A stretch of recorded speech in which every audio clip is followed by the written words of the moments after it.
ونستهديه ونستغفره ونعوذ بالله من شرور أنفسنا ومن سيئات أعمالنا من يهده الله فلا مضل له ومن يضلله فلا هادي له أشهد أن لا إله إلا الله وحده لا شريك له وأشهد أن محمدا عبده ورسوله أما بعد فإن أصدق الحديث كتاب الله وخير الهدى هدى محمد صلى الله عليه وسلم وشر الأمور محدثاتها وكل محدثة بدعة وكل بدعة ضلالة وكل ضلالة في النار. Muslimin muslimat rahmati Allah sekalian, alhamdulillah kita ucapkan ribuan terima kasih kepada saudara Abu Talha di atas penganjuran juga kehadiran muslim muslimat yang mudah-mudahan memeriahkan lagi majlis ilmu kita pada hari ini dan juga hari-hari yang seterusnya. Jadi alhamdulillah, saya kira bermula daripada semalam kita telah pun mendengar perkataan dan sering kali diulang Isra' dan Mi'raj setidak-tidaknya sewaktu khutbah. Dan kalau di tempat saya tu memang khutbahnya Isra' dan Mi'raj. Dan saya yakin juga di beberapa tempat juga mengambil sempena. Kalau kita lihat pada tarikh hari ini dipilih sebagai tarikh Isra' dan juga Mi'raj, walaupun saya yakin dan percaya sebahagian besar muslim-muslimat yang hadir pada hari ini telah pun membaca buku tersebut ataupun setidak-tidaknya masa di sekolah pernah mendengar kisah Isra' dan Mi'raj. Dan bila kita baca buku ini secara sepintas lalu, kita tahu bahawa tidak ada satu tarikh yang khusus yang wujud dalam nusus syar'iyah menunjukkan bahawa adanya tarikh tertentu berlakunya Isra' dan juga Mi'raj. InsyaAllah kita akan bahaskan sebentar lagi. Jadi alhamdulillah kita berkumpul pada hari ini dan saya lihat antara majlis ilmu yang meriah. Mungkin dikarenakan cuti sekolah ataupun mungkin dikarenakan sempena berlakunya peristiwa ini. Asalnya daurah ini ingin diadakan 2 minggu lebih awal. Tapi memandangkan sebahagian besar daripada asatidzah sibuk dan sebagainya, akhirnya kita memilih tarikh ini. Dan alhamdulillah kebetulan tarikh Isra' dan Mi'raj itu daurahnya jatuh pada kalender kita. Okay. Walaupun seperti mana yang saya sebutkan tadi, tidak ada satu nas yang khusus menunjukkan bahawa adanya tarikh tertentu berlaku Isra' dan juga Mi'raj. Baik, muslim-muslimat rahmati Allah sekalian, kalau kita lihat pada buku tersebut, okay, saya kalau daurah ini saya suka berhenti setiap 45 minit. Okay, untuk refreshment dan sebagainya. Jadi insyaAllah kita akan berbicara ataupun berbincang berkenaan dengan buku ini sehingga lebih kurang 9.50. Ke 90 kita rehat 10 minit. Kemudian kita akan sambung pada pukul 10 sehinggalah pada pukul 11 insyaAllah. Baik, saya rasa pengarang buku ini tidak perlu diperkenalkan. Tertera kat situ, masyhur orangnya, Profesor Madya ataupun sekarang dah Profesor dah. Profesor Datuk Dr. Muhammad Rozaimi Ramli. Baik, mari kita pergi kepada senarai isi kandungan. Okey, senarai isi kandungan. Apa kandungan buku ini? Pada muka surat pertama adanya mukadimah pengarang. Okey, adanya mukadimah pengarang, suka untuk saya bacakan dan ulas sedikit sebanyak berkenaan dengan mukadimah yang disampaikan oleh Profesor Dr. Rozaimi. Kemudian pada muka surat yang kelima itu Isra' dan juga Mi'raj, peristiwa yang diabadikan dalam Al-Quran sebagai mukaddimah. Kemudian pada muka surat yang ke-9, latar belakang peristiwa Isra' dan Mi'raj. Pengarang pada muka surat 9 dan sampailah pada muka surat ke-38 sebenarnya menyebutkan beberapa perkara yang berlaku sebelum peristiwa Isra' dan juga Mi'raj. Dan kalau muslim-muslimat perhatikan pada buku tersebut, ada 4 peristiwa penting yang menarik untuk kita bahaskan, yang penuh dengan emosi. Kalau kita baca sendiri sekalipun, kadang-kadang kita boleh menitiskan air mata terhadap peristiwa-peristiwa ini. 4. Ada 4 peristiwa kita akan bahaskan. Dan pada muka surat ke-39, okay, bermulanya peristiwa Isra' dan juga Mi'raj, penulis menyebutkan satu hadis yang panjang lebar berkenaan peristiwa berlakunya Isra' dan juga Mi'raj. Hanya satu hadis saja. Kemudian pada muka surat ke-59, peristiwa yang berlaku setelah Isra' dan juga Mi'raj. Nabi SAW ini bukan, kita tahu bahawa secara umumnya peristiwa Isra' dan juga Mi'raj itu merupakan satu bentuk tasliyah, hiburan kepada Nabi SAW setelah berlakunya 4 perkara tadi yang kita akan bahaskan. Pun begitu, setelah Nabi SAW pulang ke Mekah, tidak juga terlepas daripada ujian dan juga cubaan daripada kaum baginda sendiri. Jadi itu peristiwa yang penulis rakamkan pada muka surat 59. Dan pembentangan saya daripada muka surat 1 sampai muka surat 59. InsyaAllah pada muka surat ke-69, pengajaran isyarat hikmah peristiwa Isra' dan Mi'raj, serta muka surat 83, kisah-kisah yang sahih yang tidak sahih dalam peristiwa Isra' dan Mi'raj. Setelah itu sesi ataupun soal jawab berkaitan peristiwa Isra' dan Mi'raj akan dibahaskan oleh Ustaz Adli. Baik, mari kita pergi terus ke muqaddimah pengarang. Baik. Bismillahirrahmanirrahim. Sesungguhnya segala puji itu hanyalah layak bagi Allah. Kita memujinya, kita meminta pertolongannya dan kita memohon keampunannya. Kita memohon perlindungan daripada Allah, daripada kejahatan-kejahatan diri kita serta keburukan-keburukan amalan kita. Siapa yang Dia berikan petunjuk, maka tiada yang boleh menyesatkannya, dan sesiapa yang Dia sesatkan, maka tiada yang boleh memberikan petunjuk kepadanya. Saya bersaksi bahawa tiada sembahan yang benar melainkan Allah semata-mata. Tiada sekutu baginya, dan saya bersaksi bahawa Muhammad itu adalah hamba-Nya dan Rasul-Nya sallallahu alaihi wasallam. Ya Allah, limpahkanlah selawat dan salam ke atas Nabi Muhammad sallallahu alaihi wasallam, ahli keluarga dan para sahabat baginda sekalian. Amma ba'd. Sirah Nabi ialah kisah-kisah yang berlaku dalam kehidupan Nabi sallallahu alaihi wasallam dan kisah-kisah perjalanan hidup Rasul sallallahu alaihi wasallam. Dalam sirah terdapat banyak sekali pengajaran dan tauladan yang kita boleh pelajari dan contohi untuk diamalkan dalam kehidupan seharian sebagai hamba Allah Ta'ala. Penceritaan sirah Nabi telah dimulakan sejak zaman generasi sahabat radhiyallahu anhum. Lagi malah ada dalam kalangan mereka berpesan, hadhihi ma'athiru abaikum fala tudayyi'u dzikraha. Cerita-cerita sirah ini merupakan warisan daripada generasi atas kamu semua. Oleh itu, jangan abaikan penceritaannya kepada masyarakat dan generasi seterusnya. Dan kalau kita perhatikan, di antara uslub Al-Qur'ani ataupun al-uslub Al-Qur'ani, bentuk penyampaian Al-Quran yang sering kita baca itu, sepatutnya kita baca setiap hari, adalah berbentuk kisah. Kenapa Allah Subhanahu Wa Taala menggunakan bentuk kisah? Ada beberapa faedah. Satunya, dengan kita mempelajari ataupun dengan kita membaca kisah-kisah ini, itu merupakan satu-satunya cara kita mengetahui apa yang berlaku pada umat terdahulu. Apa yang berlaku pada umat terdahulu merupakan salah satu bentuk ilmu ghaibiat yang kita tak tahu melainkan Allah Subhanahu Wa Taala menerusi Al-Quran ataupun melalui Nabi SAW khabarkan kepada kita. Kalau tak, kita memang tak tahu. Itu satu. Ia merupakan bentuk penceritaan. Yang kemudiannya, kenapa perlunya bercerita? Tidak lain dan juga tidak bukan kerana permasalahan itu wujud daripada zaman berzaman. Cuma bentuknya berbeza. Contohnya kalau kita ambil kisah Fir'aun. Apa bentuk pengajaran kita boleh ambil daripada kisah Fir'aun? Orang yang takabur. Disebabkan Allah Subhanahu Wa Taala melimpahkan dia itu dengan pelbagai kemewahan, jawatan dan sebagainya, akhirnya menjadi takabur. Jadi pengajaran, bila kita baca kisah Fir'aun, kita mengambil pengajaran bahawa kadang-kadang harta benda dalam bentuk kesenangan duniawi ini akan menyebabkan kita itu berasa takabur. Jadi kita cuba elakkan.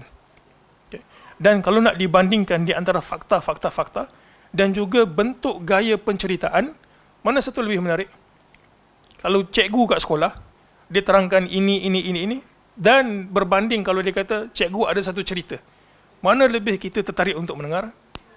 Bila cikgu tu kata saya ada satu cerita, siapa ada cerita? Jadi bentuk-bentuk seperti itu kita akan terima dalam bentuk yang lebih lembut dan juga lebih lunak berbanding dengan fakta dan juga fakta. Jadi ini merupakan salah satu bentuk uslub Quran yang Allah Subhanahu Wa Taala gunakan sampaikan kepada kita untuk kita itu mengambil pengajaran. Jadi kisah itu sebablah kisah Isra' dan juga Mi'raj ini selingkali diulang-ulang supaya kita mengambil pengajaran. Baik, antara sirah Rasul sallallahu alaihi wasallam yang kita mengulang penceritaannya saban tahun ialah kisah Isra' dan juga Mi'raj.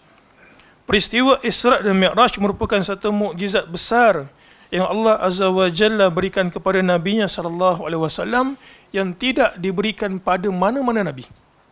Betul, Musa alaihi salam merupakan kalimur rahman, merupakan nabi yang Allah Taala berikan dia itu kemampuan untuk bercakap direct. Nabi SAW bukan sekadar bercakap direct dengan Allah Ta'ala, bahkan berjumpa dengan Allah Ta'ala dekat Sidratul Muntaha. Maka ini hanya khas untuk Nabi SAW, tidak diberikan kepada Nabi selain daripada Muhammad SAW. Setiap umat Islam wajib mengimani bahawa peristiwa ini berlaku. Namun demikian, terdapat pelbagai riwayat yang lemah dan tidak patut diceritakan oleh penceramah di meja kuliah berkenaan peristiwa Isra' dan Mi'raj telah tersebar luas. Dan saya suka untuk menarik perhatian muslim-muslimat, ikhwah, yang dakwah sunnah kita ini sebenarnya berlegar di sekitar ini juga. Biasanya dakwah sunnah membaikkan apa? Membersihkan fahaman masyarakat daripada syirik, membersihkan fahaman masyarakat daripada perkara-perkara bid'ah. Dan termasuk di antara dakwah sunnah adalah membersihkan agama ini daripada kisah-kisah dongeng dan juga tidak sepatutnya diceritakan. Dan saya kira itulah sebab kenapa buku ini terbit. Kalau sekadar menukilkan, saya rasa semua orang boleh menukilkan. Dan kalau kita baca kalau kita boleh pecahkan juzuk buku ini, pada sebahagian besar juzuk yang pertama itu peristiwa yang kita dah maklum. Kita baca sebagai satu pengajaran untuk kita. Tapi di bahagian belakang buku ini yang menarik, kerana dia membersihkan salah faham terhadap beberapa peristiwa yang sebahagian itu palsu, manakala ada yang dhaif, yang tidak patut pun kita jadikan sebagai hujah dalam beragama. Jadi semoga buku ini sedikit sebanyak dapat memberikan gambaran yang benar berkenaan peristiwa ini, merungkai kerumitan dalam beberapa isu, menjelaskan status sebahagian riwayat dan menjawab sebahagian persoalan saudara kita berkenaan peristiwa yang agung ini. Amin. Baik, jadi kita terus ke muka surat yang ke-6. Menurut para ulama sirah atau pakar sejarah Islam yang mengkaji sirah nabawiyah, peristiwa Isra' dan Mi'raj merupakan tasliyah, bentuk hiburan, kerana terdapat beberapa peristiwa yang menyebabkan Nabi SAW itu berduka cita, sedih, ataupun dalam bahasa kita tidak termotivasi, ataupun motivasinya jatuh. Jadi sebagai untuk menghiburkan bahawa Allah Subhanahu Wa Taala itu bersama dengan Nabi SAW. Maka Allah Taala menjalankan Nabi daripada Makkah Al-Mukarramah ke Baitul Maqdis, Baitul Muqaddas, kemudian diangkat ke langit. Jadi dia merupakan satu bentuk tasliyah khas untuk Nabi SAW. Bila kita sebut khas untuk Nabi SAW, maka kesimpulannya apa? Peristiwa ini tidak akan lagi berlaku kepada mana-mana manusia. Hanya khas untuk Nabi SAW. Tidak berlaku dekat saya, tak berlaku dekat muslim-muslimat sekalian. Jadi kalau ada ajaran sesat kata saya di-mi'rajkan, ketahuilah itu merupakan satu perkara yang batil. Ia merupakan satu peristiwa yang Allah Ta'ala jadikan untuk memujuk Nabi-Nya, untuk menaikkan kekuatan dan semangat baginda selepas apa yang berlaku dalam hidup baginda. Pengajaran awal muslim-muslimat. Dakwah ini ada, kita panggil apa? Ada ombaknya. Kadang-kadang ada dakwah, kadang-kadang kita sebut kat orang, orang tak terima. Nabi SAW sendiri pun berasa apa? Berasa terasa hati. Ini kan pula kita. Ini kan pula kita. Jadi kalau ada orang kata saya pergi dakwah orang tu saya terasa hati, jangan pula kita kata kat dia awak ni tak ada semangat, kata apa? Awak punya dakwah ni apa cepat futur. Awak punya dakwah ni tak sepatutnya begitu. Tak, sebenarnya dakwah itu ada naik turunnya. Kadang-kadang kita termotivasi bila kita berkumpul ramai-ramai macam ni. Apa perasaan muslim-muslimat? Nampak kawan-kawan ramai gitu. Rasa seronok dan juga rasa semangat kan? Rasa naik share gitu. Macam kita punya pengurusi tadi lah. Biasa ucapannya singkat.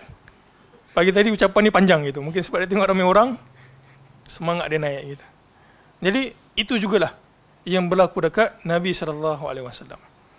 Allah Azza wa Jal mengabdikan peristiwa Isra' dan juga Mi'raj ini di dalam Al-Quran. Baik, saya nak tanya.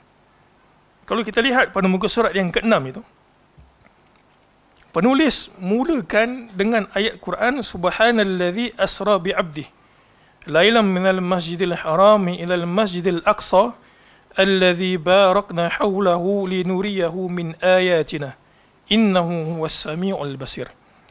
Ada tak perkataan Isra' kat situ? Ada. Ada secara eksplisit, walaupun dia punya bentuk tu berbeza, tapi secara umum ada perkataan Isra' ataupun Asra, menjalankan. Di dalam Al-Quran ada tak perkataan Mi'raj? Siapa sini hafal Quran? Ada tak dalam Al-Quran perkataan Mi'raj?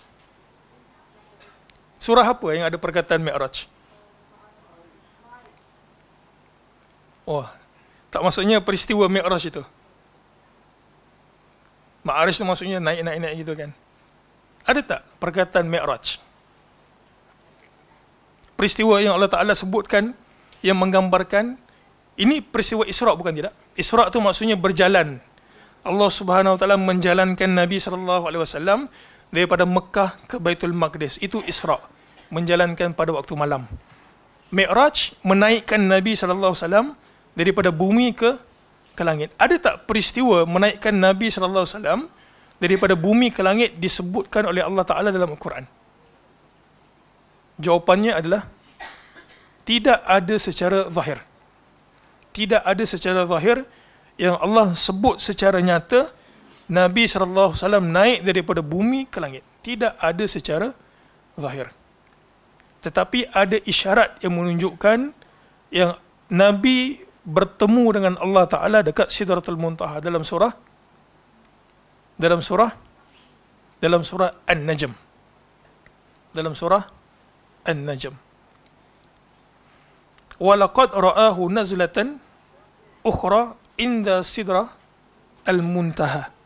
Itu peristiwa. Jadi kalau kita tanya ada tak peristiwa Isra', apa bukti Isra' itu disebut dalam Al-Quran? Ini surah Al-Isra' ayat yang pertama.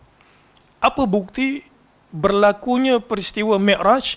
Tidak dinyatakan oleh Allah Ta'ala dalam Al-Quran secara jelas, tetapi isyarat itu ada pada surah An-Najm. Baik, kita bahaskan ayat yang kita bacakan sebentar tadi. Allah Subhanahu Wa Ta'ala berfirman dalam surah apa ni? Surah Al-Isra'. Surah Isra' diambil sempena Allah Subhanahu Wa Ta'ala buka ayat yang pertama itu menyebutkan peristiwa Isra'. Tapi apakah nama lain bagi suratul Isra'? Nama lain bagi surah Isra' merupakan surah Bani Israel. Suratul Isra' nama lainnya adalah surah Bani Israel. Buktinya dalam hadis riwayat Tirmizi. Aisyah radhiyallahu anhu katanya apa?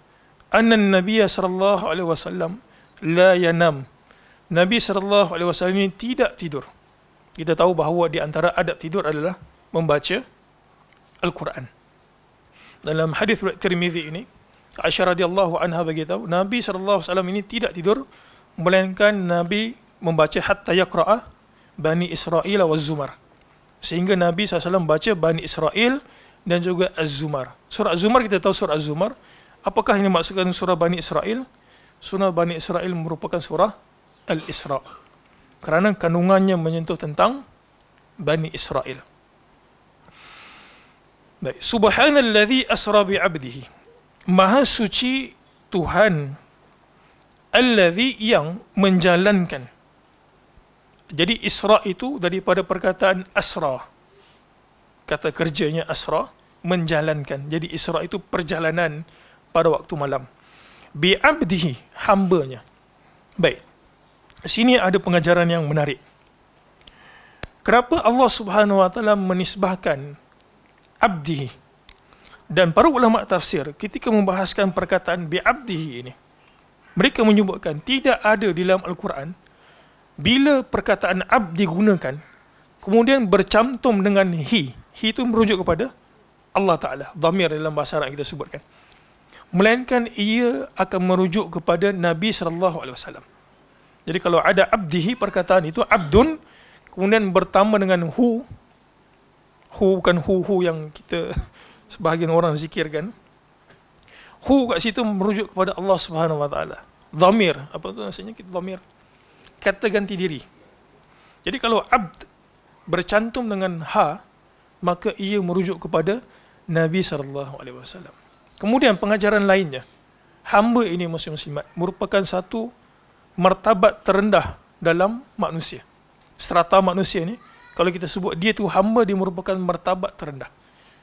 Tapi kat sini, bila hamba itu dinisbahkan kepada Allah Subhanahu Wa Taala, ia merupakan salah satu bentuk kemuliaan. Kalau hamba dinisbahkan kepada Allah, maka ia merupakan satu pengiktirafan Allah Ta'ala bahawa dia ini memang hamba aku yang taat kepada aku. Jadi dia bukan bentuk kehinaan. Sekali lagi, kalau hamba itu dinisbahkan kepada manusia, hamba si fulan, hamba si Karim, ia merupakan salah satu bentuk kehinaan. Tetapi kalau hamba itu dinisbahkan kepada Allah Ta'ala, maka ia merupakan salah satu bentuk kemuliaan. Lailan minal masjidil harami ilal masjidil aqsa. Pada waktu malam, daripada Masjidil Haram sehingga ke Masjidil Aqsa. Baik, kita akan berhenti satu persatu untuk membahaskan faedah yang disebutkan para ulama tafsir terhadap ayat ini. Kalau kita perasan muslim-muslimat, kebanyakan ayat Al-Quran tidak memperincikan masa, kadang-kadang tempat. Disebut tempat itu tapi kita tak tahu kadang-kadang tempat itu kat mana. Tapi menariknya dalam suratul Isra ini, ayat pertama, Allah Ta'ala sebut daripada mana ke mana Nabi SAW itu dijalankan oleh Allah Ta'ala pada waktu malam. Apa faedah dia? Faedah yang pertama, Allah Subhanahu Wa Ta'ala ingin menunjukkan kemukjizatan. Dr. Razami juga ada sebut dalam buku ini. Boleh tak Allah Ta'ala naikkan Nabi SAW daripada Mekah, daripada rumah baginda? Boleh, tak ada masalah. Terus naik, buka bumbung, terus naik. Kalau Allah Subhanahu Wa Taala mahukan. Tapi Allah Taala jalankan Nabi SAW daripada Mekah ke Baitul Maqdis sebab apa? Barulah berlaku mukjizat. Barulah orang akan tanya, kalau Nabi SAW katalah andai kata berlaku, Nabi kata kat orang Quraisy, kata malam tadi aku naik ke langit. Orang Quraisy kata, apa buktinya? Aku pun boleh klaim aku naik ke langit dalam mimpi.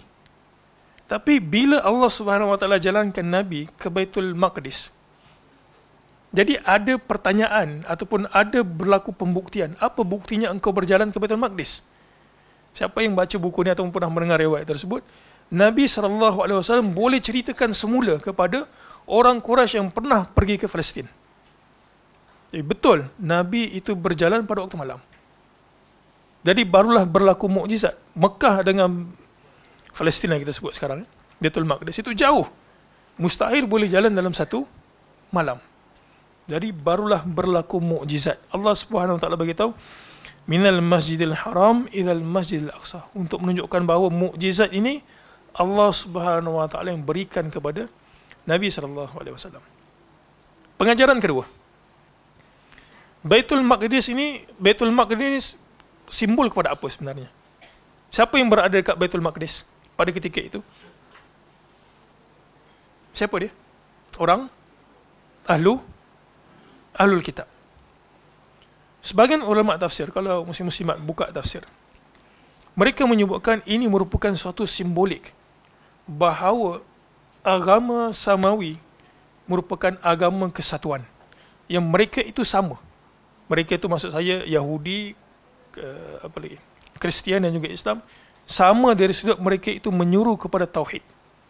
Jadi simbol Allah Subhanahu Wa Taala menjalankan daripada Masjidil Haram ke Masjidil Aqsa, dan sebagian ulama tafsir menyebutkan Allah Subhanahu Wa Taala pulangkan semula Nabi SAW ke Mekah untuk menunjukkan bahawa agama terakhir yang muncul dekat Jazirah Arab itu merupakan agama yang semua kena ambil semula kat situ, bukan dekat Baitul Maqdis ataupun agama samawi yang sebelum itu. Jadi ini dua, kenapa Allah Subhanahu Wa Taala menyebutkan dalam ayat ini minal masjidil haram ilal masjidi al-aqsa alladhi barakna hawlahu, yang kami berkati di sekelilingnya, linuriyahu min ayatina, supaya kami dapat memperlihatkan kepadanya petunjuk-petunjuk kami. Innahu huwas samiul basir. Di penghujung ayat ini, kita baca pada muka surat yang ke-7, Allah Azza wa Jalla berfirman bahawa Dia Maha mendengar lagi Maha melihat. Ada persoalan tak? Allah Ta'ala tutup ayat ini, innahu huwas samiul basir. Dia macam tak kena. Tak kenanya kat mana? Sebab peristiwa ini peristiwa tentang kehebatan Allah Subhanahu wa Ta'ala. Memberikan mukjizat kepada Nabi SAW, menjalankan Nabi daripada tempat yang jauh, kemudian angkat ke langit.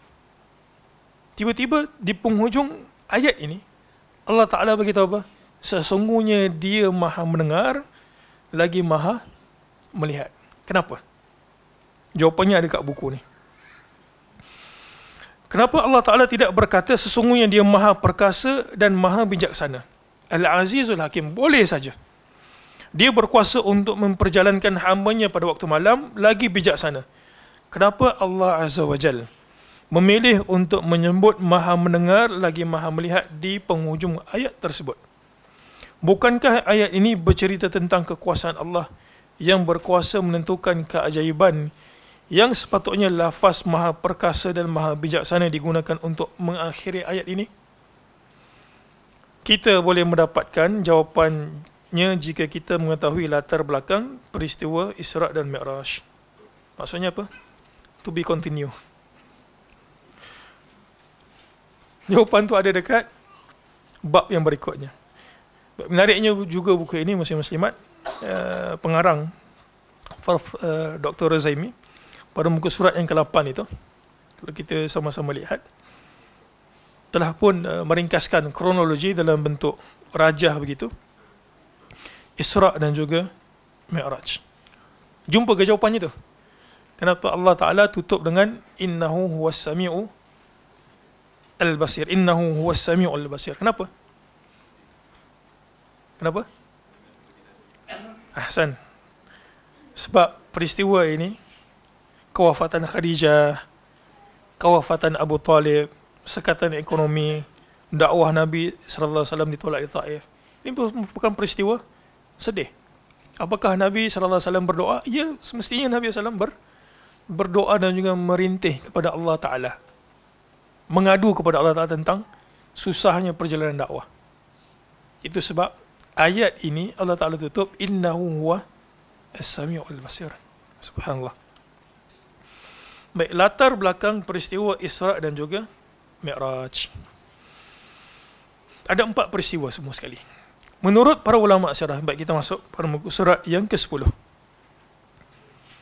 Menurut para ulama sirah, sebelum berlakunya peristiwa Isra' dan juga Mi'raj, telah terjadi 4 perkara besar dalam hidup Nabi SAW yang menyebabkan baginda sangat sedih dan motivasi baginda sedikit menurun. 4 peristiwa besar berkenaan ialah, baik, suka untuk saya sebutkan, ada nota kaki kat situ, 3. Ini juga ulasan yang sangat menarik. Perkara ini normal. Perkara ini normal. Siapa kat sini yang tidak ada masalah? Masalah di tempat kerja, masalah dengan kawan-kawan, masalah dengan suami isteri dan sebagainya. Jadi bila masalah ini kita sebut berlaku dalam hidup kita, maka sebagai manusia biasa, fitrahnya kita akan rasa tidak termotivasi. Kerja yang kita buat itu kadang-kadang buat ala kadar. Kadang nampak dekat muka kita itu berasa sedih. Jadi ini merupakan perkara yang Islam raikan. Maksudnya ini merupakan fitrah manusia yang berlaku bahkan kepada Nabi SAW. Jadi kalau ada kawan kita sedih, bukan kita tonyoh kat dia, kita engkau ni sedih, iman tak kuat. Bukan.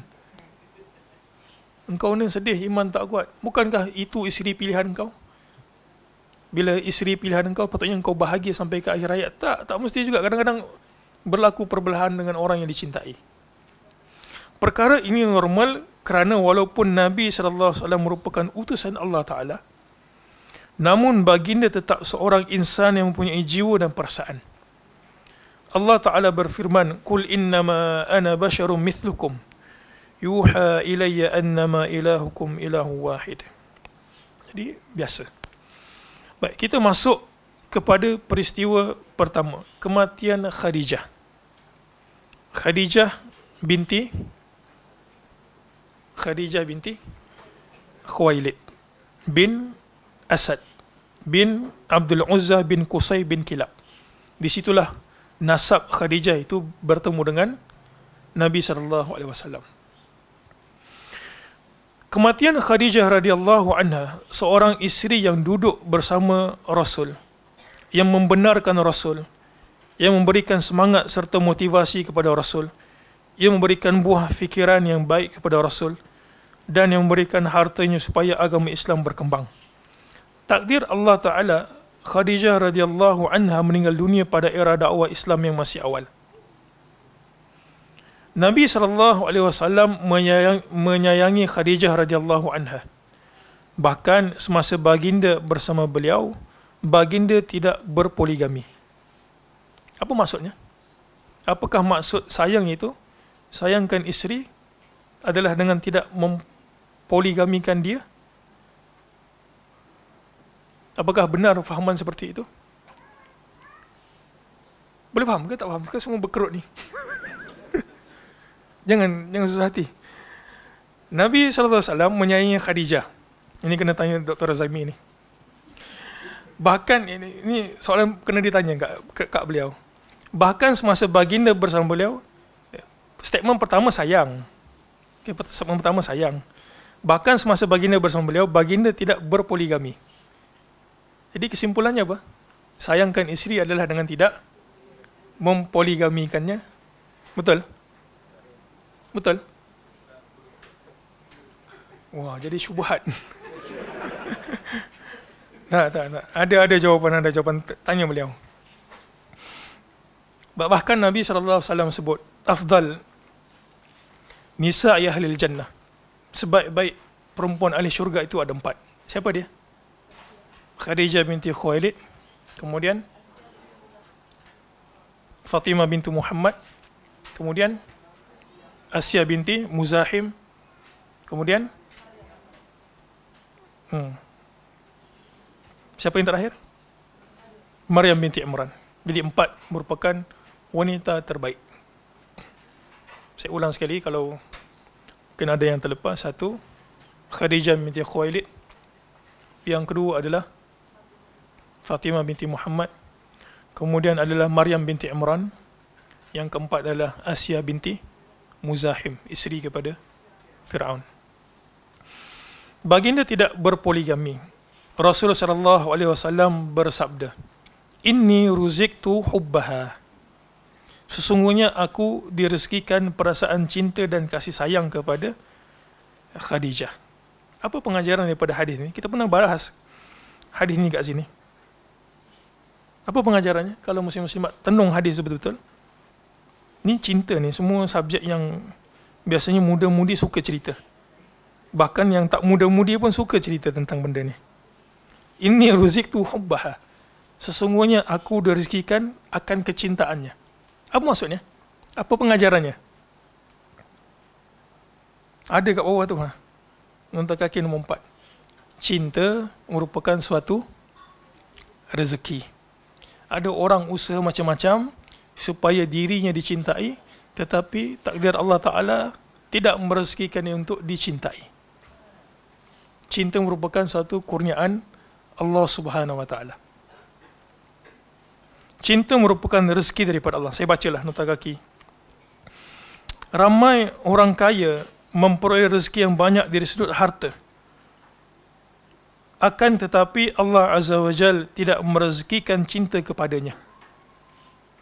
Dia sayangkan seseorang, namun orang itu tidak menyayanginya. Asal tiba-tiba jadi romantik ini.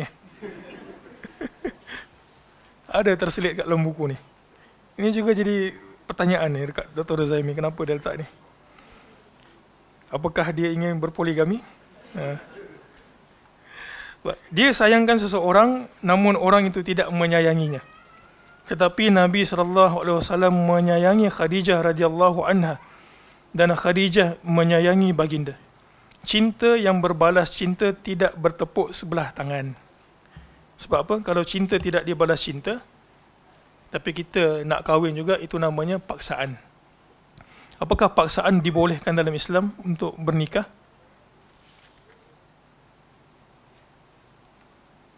Boleh tak paksa orang kahwin?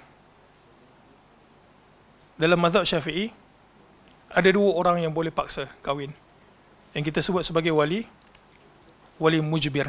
Mujbir tu maksudnya dia boleh paksa. Siapa dia? Ayah dan juga datuk. Ya. Itu perbahasan lain. Islam bukanlah bersifat rigid sehingga kan orang yang kenal sunnah perlu serius sepanjang masa. Ini sebenarnya yang nak disampaikan. Maksudnya Islam itu juga meraihkan perasaan. Bukanlah maksudnya kenal sunnah dahinya mesti berkerut. Itu bercantum gitu kan. Ada orang datang pada waktu pagi, kita senyum kat dia, bagi salam, dahinya tu berkerut, bercantum, macam mukanya tu baru lepas operation. Kalau senyum, luka balik dia punya apa, bekas operation tu. Islam tak seperti itu. Ada waktu dia melayan perasaannya. Cinta ini fitrah, cuma agama Islam membimbing supaya jika seseorang lelaki suka pada seseorang perempuan, maka lelaki tersebut perlulah menzahirkannya. Zahir cinta lelaki itu, kalau dia benar-benar cinta kepada seorang wanita, maka apa yang dia perlu buat? Dia perlu menikah. Bahkan hadis yang popular, saya yakin dan percaya semua pernah dengar hadis ini. Nabi SAW sebut, lam nara lil mutahabbaini mithlu an-nikah. Tidak akan ada gambaran yang boleh kita perhatikan bagi dua orang yang bercinta seperti mana nikah. Para ulama membahaskan hadis ini. Apa maksud Nabi tu? Cinta maksudnya tidak akan kita dapat gambarkan dua orang yang tengah bercinta seperti mana nikah. Sebab kalaulah orang itu sekadar bercinta, dia akan ada batasnya. Akan ada batasnya. Pandangannya tak boleh berkhalwat dan sebagainya. Tapi bila dah bernikah, dia bebas untuk melakukan segala-galanya. Jadi dia merupakan penambahan terhadap perasaan cinta. Jadi itu sebab Nabi SAW sebut, lam nara lil mutahabbaini, kami tidak melihat bagi dua orang yang saling kasih mengasihi seperti mana orang yang bernikah. Jadi kalaulah muslimat dipinang oleh seorang lelaki, dia kata, saya sukakan awak. Muslimat biasa sebut apa? You. Apa asal tiba-tiba you? Apa sepatutnya kita sebutkan? Wah, serius benar. Katalah, saya, kalaulah dia minat, maka dia kena buktikan cintanya. Dengan apa? Dengan datang jumpa wali saya untuk meminang. Kalau dia tak suka, bagi tahu terus terang, saya tak suka awak. Boleh macam tu? Okey, baik. Inni ruziktu hubbaha. Nabi SAW kata, aku direzekikan untuk mencintainya. Kemudian pada muka surat 12 itu, nokta kaki itu panjang. Okey, ini peristiwa nak buktikan bahawa Islam ni bukanlah maksudnya rigid, itu sahaja dibincangkan. Sunnah, bida'ah, syirik, konspirasi. Tapi ada, kadang-kadang kita ini melayan perasaan dengan keluarga kita. Buktinya, pada muka surat 12 itu hadis yang dinyatakan oleh Prof tentang peristiwa Nabi SAW berlumba lari dengan Aisyah. Jadi boleh bacalah hadis tu. Lepas ni, nak ikut sunnahnya, apa dia? Lumba lari dengan isteri masing-masing. Baik, Khadijah radhiyallahu anha juga menyayangi Nabi SAW semasa baginda meniagakan barang Khadijah di negeri Syam. Beliau merasakan bahawa baginda merupakan orang yang amanah dan beliau sendiri yang meminang baginda. Kita tahu bahawa Khadijah sebelum dengan Nabi SAW, Khadijah telah pun bernikah sebanyak 2 kali. Khadijah telah pun bernikah sebanyak 2 kali. Jadi apa punca Khadijah bernikah 2 kali ni sampai masuk yang ketiga Nabi SAW? Sebab kedua-dua suaminya itu meninggal dunia. Jadi kalau kita boleh buat secara umum ini, kita tak pasti, tapi secara umum kita boleh gambarkan Khadijah ini sangat suportif kepada pasangannya. Maksudnya perkahwinan itu berjaya, tidak bercerai. Isteri pertama pula, suami pertama meninggal, suami kedua pun meninggal. Itu sebab Nabi SAW ada anak tiri daripada Khadijah radhiyallahu anha. Siapa suka dulu? Nabi SAW suka dekat Khadijah ataupun Khadijah suka dekat Nabi SAW? Ini selalu dijadikan contoh ni. Apa macam mana? Pergi mencari timba. Baik, macam mana Nabi SAW itu dipinang? Apakah Khadijah sendiri sebut, saya suka kat awak? Jawapannya adalah tidak. Dia untuk khidbah satu orang, lelaki ataupun perempuan, perempuan boleh suka kat lelaki, lelaki boleh suka kat perempuan. Dia khidbah itu ada macam-macam bentuk, cara. Ada yang berani terus datang jumpa mak bapak, cakap, pakcik saya nak kahwin. Itu memang gentleman sungguh lah. Kalau muslimat pun ada juga macam itu. Saya nak kahwin dengan awak. Awak nak kahwin tak? Tak nak sudah. Ada yang macam itu. Tapi Khadijah ini dia melalui perantara. Perantara dia siapa? Bernama Nafisah binti Umayyah. Nafisah. Ataupun sebahagian sebut nama popularnya adalah Munabbih. Nafisah binti Munabbih. Jadi begitulah peristiwa Nabi SAW menerima lamaran Khadijah. Dan masa itu pun Nafisah berjumpa dengan Nabi SAW. Nafisah tanya mukaddimah, dia kata, wahai Muhammad SAW, kenapa engkau tak bernikah lagi? Kemudian Nabi SAW berikan reason kenapa dia tak bernikah lagi. Dia kata, aku ni anak yatim, orang miskin di kalangan Quraisy, macam mana aku nak menikah, katanya. Jadi itu ada peristiwa lain, mungkin daurah lain. Baik, Khadijah radhiyallahu anha merupakan isteri yang disayangi oleh Nabi SAW. Beliau banyak memberikan sumber inspirasi kepada baginda. Antara sumbangan besar beliau kepada baginda adalah ketika mana baginda menerima wahyu yang pertama daripada Allah Ta'ala. Aisyah radhiyallahu anha menceritakan. Kita terus baca dia punya terjemahan pada muka surat 15 supaya tak panjang. Permulaan wahyu yang datang kepada Rasulullah SAW ialah mimpi yang baik dalam tidur. Mimpi itu datang jelas seperti cahaya pagi, kemudian baginda dijadikan suka menyendiri. Baik, kalau kita tengok pada teks hadis tersebut pada muka surat 13, awwalu ma budi'a bihi Rasulullah sallallahu alaihi wasallam min al-wahyi ar-ru'ya as-salihah. Mimpi yang salihah. Apa maksud mimpi yang salihah? Apakah dia bermimpi satu orang yang bernama salihah? Bukan. Ru'ya as-salihah maksudnya adalah ru'ya as-sadiqah. Maksudnya Nabi SAW bermimpi perkara yang bagus dan mimpi tersebut menjadi realiti. Itu maksudnya ru'ya as-salihah. La yara ru'yan illa ja'at mithla falakis subh. Nabi SAW tidak bermimpi, melainkan mimpi itu datang seumpama falak as-subuh, mentari subuh ataupun cahaya subuh. Nak kata berlaku sebiji yang macam Nabi SAW mimpi. Itu terang benderang itu. Oh.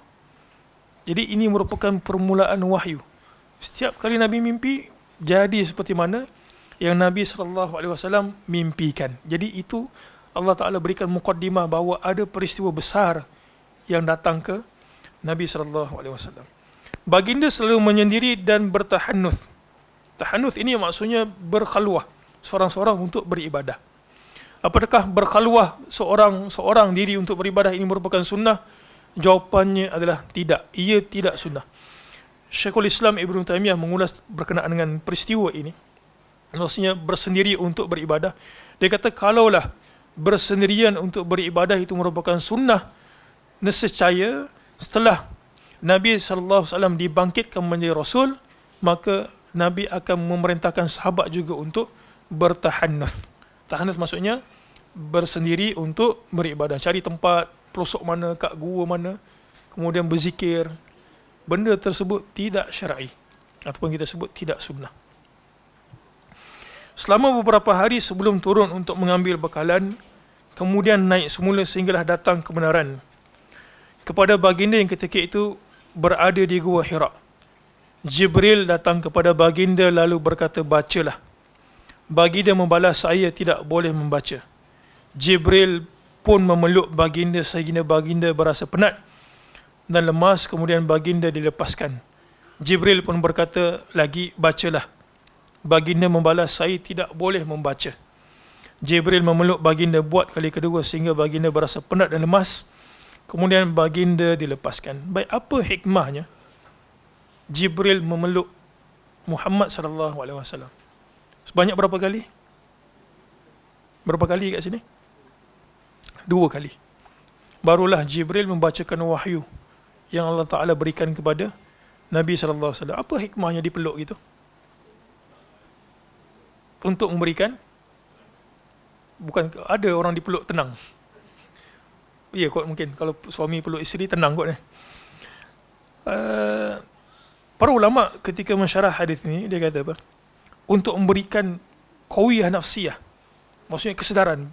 Kalau orang tidur, kita pergi peluk dia, apa jadi kat dia? Dia akan sedar dan juga celik gitu, terjaga. Jadi ketika Nabi SAW bersendiri kat dalam gua, tiba-tiba dia peluk. Jadi nak berikan kesedaran supaya hati itu kata sedar untuk menerima wahyu yang berat. Jadi itu sebab Jibril alaihissalam memeluk Nabi SAW sebanyak 2 kali. Wallahu alam, telah pun sampai 9.50. Jadi kita berhenti rehat. Mungkin ada sebahagian yang nak ambil refreshment dan juga mungkin kita mengatur kedudukan di tempat ini. Jadi kita akan sambung pada pukul 10 ke 10:05 insya-Allah. Subhanakallahumma bihamdik, asyhadu an la ilaha illa anta, astaghfiruka wa atubu ilaik. Baik, bismillah, wassalatu wassalamu ala Rasulillah wa ba'du. Ya, kita sambung ke muka surat yang ke-16.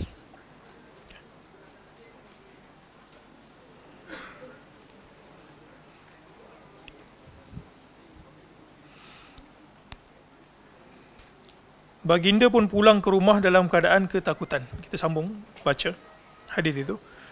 Baginda balik berjumpa Khadijah binti Khuwailid radhiyallahu anha. Lalu baginda berkata, selimutkan saya, selimutkan saya. Lalu Khadijah pun selimutkan baginda. Sehingga apabila hilang perasaan takut tersebut, baginda menceritakan kepada Khadijah apa yang berlaku. Kemudian baginda bersabda, saya bimbangkan diri saya. Khadijah berkata, demi Allah, tidak sekali-kali. Allah sekali-kali tidak akan mensia-siakan awak, kerana awak sentiasa menghubungkan silaturahim, memberikan pemberian kepada orang-orang yang lemah, memberi orang lain apa yang tidak didapati daripada selain awak, memuliakan tetamu dan membantu apa yang dinamakan sebagai kebenaran. Kat sini tak apa.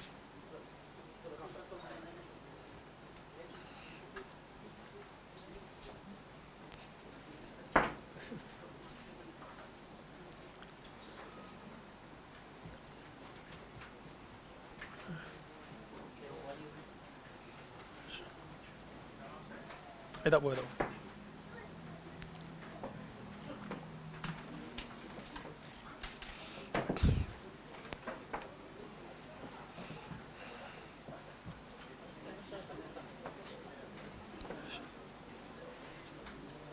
Masya Allah.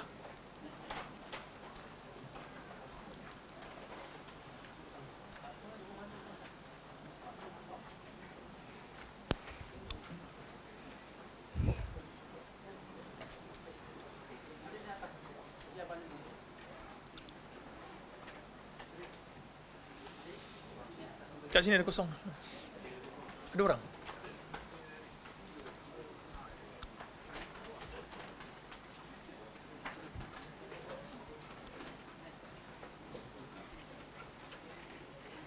Okey dah. Masya Allah.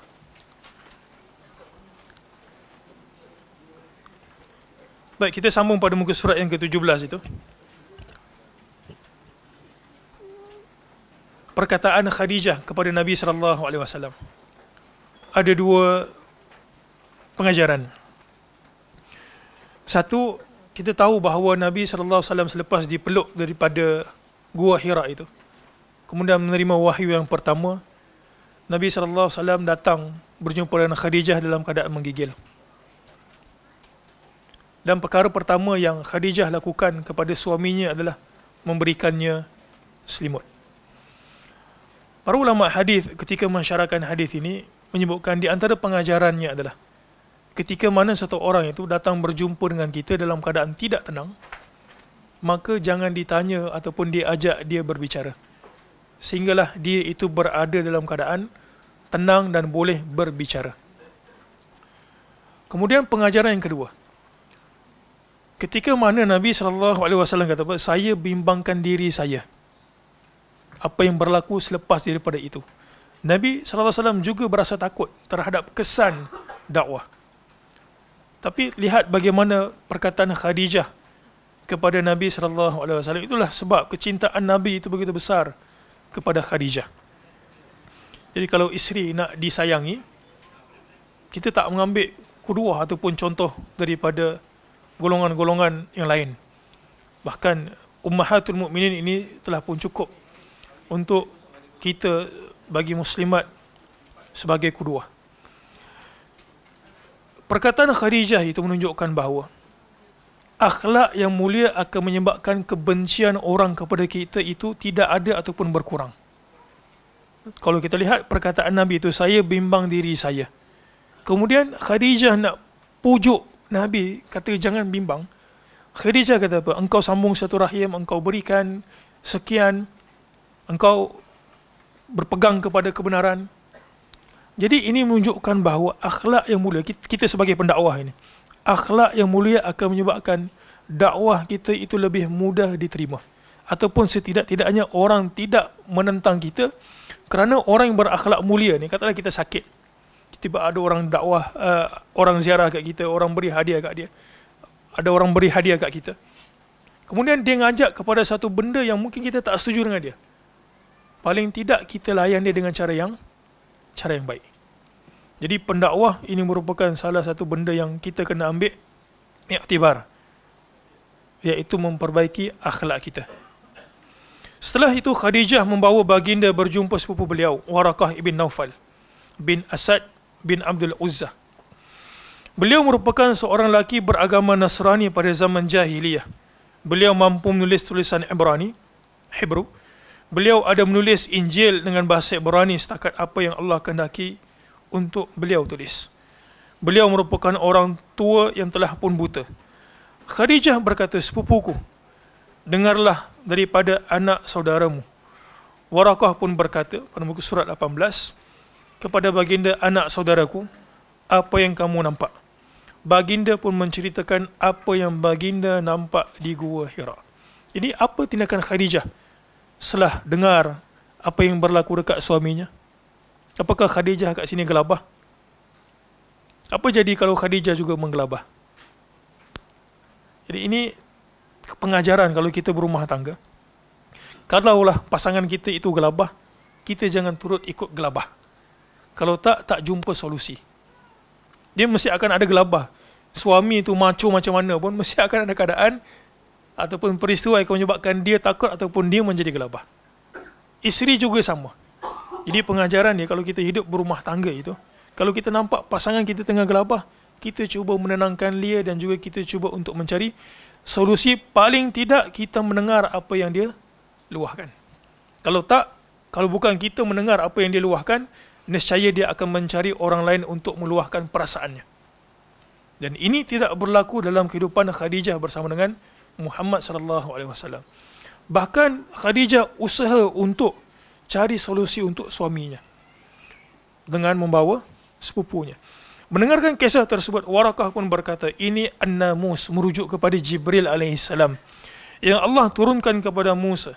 Alangkah baiknya kalau aku masih muda pada hari-hari itu nanti. Alangkah baiknya jika aku masih hidup dalam kaum kamu menghalau kamu, ketika kaum kamu menghalau kamu. Baginda bertanya, adakah mereka akan menghalau saya keluar? Baginda tak ada pengalaman dakwah. Baginda ada pengalaman bermasyarakat. Dan kita tahu bahawa Bani Israel itu ada nabi yang berentetan, daripada satu nabi kepada satu nabi kepada satu nabi. Dan bahkan Bani Israel juga beranggapan bahawa nabi yang terakhir itu mesti lahir daripada kelompok mereka. Akhirnya tak terbit dekat Jazirah Arab, iaitu Muhammad SAW. Jadi Nabi tak ada pengalaman sebelum itu. Jadi ketika mana diterangkan kepada Nabi ini oleh Waraqah, baginda terkejut. Dia kata, apakah kaum aku menghalau aku disebabkan perkara ini? Waraqah menjawab, ya, tidak ada seorang lelaki pun yang membawa ajaran seperti yang kamu bawa, melainkan dia akan dimusuhi. Jadi ini merupakan tabiat dakwah. Kadang-kadang ada orang menerima, dan banyak kali dan juga acap kali orang menolak ataupun orang membenci. Bahkan Nabi SAW juga pertanyaannya kepada Waraqah, dia kata, apakah aku akan diusir keluar? Waraqah kata, ya, ini merupakan tradisi dakwah para anbiya. Kemudian, jika aku masih hidup pada era kamu, nanti aku akan bersungguh-sungguh membantu kamu. Ini harapan Waraqah. Tetapi kita tahu bahawa Waraqah akhirnya meninggal dunia sebelum pun sempat Nabi SAW menghadapi cabaran. Kita tahu bahawa 3 tahun permulaan dakwah itu secara senyap, kemudian barulah berlaku penentangan. Ketika mana Nabi SAW menyebutkannya secara zahir. Wahyu pula terhenti pada satu tempoh masa. Dan menurut Az-Zuhri, tempoh daripada Nabi SAW menerima wahyu yang pertama di Gua Hira sampai wahyu berikutnya adalah selama 3 tahun. Kenapa Allah Ta'ala tak memberikan wahyu selepas daripada wahyu pertama terus wahyu kedua? Untuk menimbulkan rasa rindu Nabi SAW untuk menerima wahyu. Itu di antara hikmahnya kenapa wahyu terhenti beberapa lama. Dan menurut Az-Zuhri, tempoh itu adalah selama 3 tahun. Lama. Baik, kita terus potong pada muka surat ke-19. Setelah kewafatan Khadijah binti Khuwailid radhiyallahu anha, pada satu hari adik perempuan beliau, siapa namanya? Halah. Ini juga nama yang sedap. Halah binti Khuwailid radhiyallahu anha datang ke rumah Nabi sallallahu alaihi wasallam. Semasa baginda sedang menunaikan solat, suaranya lebih kurang sama seperti kakaknya, Khadijah. Jadi orang yang rindu, orang yang ada perasaan kepada satu orang, kadang-kadang selipernya dah menggambarkan orangnya. Kan kita nak tahu ini selipar si fulan, orang yang dia suka. Perasaan itu berbunga-bunga. Ini pula Halah datang, suaranya serupa dengan suara Khadijah. Jadi apa yang berlaku dekat Nabi SAW? Dia kata, lalu baginda teringat Khadijah pulang ke rumah. Baginda pun segera menunaikan solat dan membuka pintu. Namun ternyata perempuan itu ialah adik Khadijah. Baginda memerintahkan agar memulakan Halah. Aisyah radhiyallahu anha yang sedar akan hal tersebut pun cemburu lalu berkata, ada tak beza cemburu lelaki dan juga cemburu perempuan? Cemburu lelaki seperti apa? Adik ada cemburu? Tak ada cemburu. Cemburunya muslimat seperti apa? Saya kira cemburunya lelaki kalaulah ada satu orang bercakap lelaki lain dengan wanitanya, maksudnya isterinya, maka dia beranggapan bahawa isterinya itu adalah miliknya. Maka itu adalah lebih kepada cemburu lelaki. Cemburu perempuan adalah cemburu yang dia nak satu-satunya yang dilayan oleh suaminya itu adalah dia. Ini akan menyebabkan dia cemburu dengan semua benda. Kadang-kadang suaminya kadang-kadang ada orang lelaki itu rapat dengan kaum lelaki lain, dia cemburu dengan kawan lelaki suami dia. Itu adalah cemburu wanita yang dia nak, yang satu-satunya yang dilayan itu adalah dirinya. Betul ke salah? Betul ke salah? Tak ada jawapan. Baik, apa respon Aisyah radhiyallahu anha terhadap pelayanan Nabi sallallahu alaihi wasallam terhadap Halah? Ma tadhkuru min ajuzin min ajaizi Quraisyin hamra'i shidqaini halakat fid dahr qad abdalaka Allahu khairan minha. Ini sebenarnya agak kasar sebenarnya kan. Kalau bahasa kita apa? Apa yang kau teringat perempuan tua tu? Gitulah. Apa lagi awak teringat wanita tua Quraisy yang gigi pun sudah rongak? Siapa ni? Tua dan juga gigi rongak. Siapa dia? Khadijah lah. Kasar tak perkataan ni? Ya, cemburu kadang mengatasi segalanya. Jadi Khadijah kata, Aisyah kata, apa lagi yang awak teringat wanita tua Quraisy yang gigi sudah pun rongak dan telah lama meninggal dunia? Merujuk kepada Khadijah yang telah pun meninggal dunia, tak ada depan dia. Allah telah pun menggantikan kepada awak seorang lebih baik daripada dia. Siapa dia tu? Dia lah.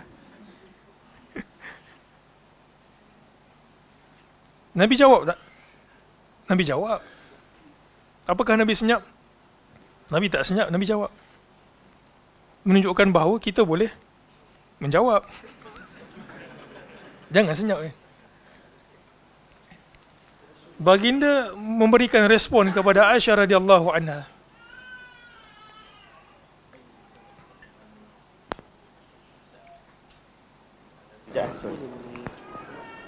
Yang belakang-belakang yang kurang dengar, tapi test. Pakai ni lah, clear lagi.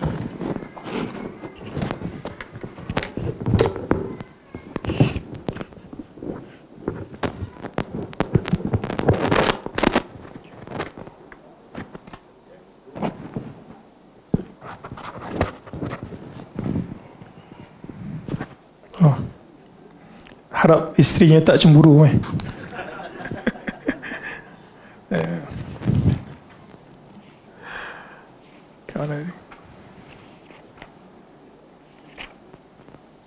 Baik, apa jawapan Nabi SAW kepada Aisyah? Jadi dalam rumah tangga kita tak boleh senyap begitu. Jadi kita kena ada komunikasi dan juga perbincangan.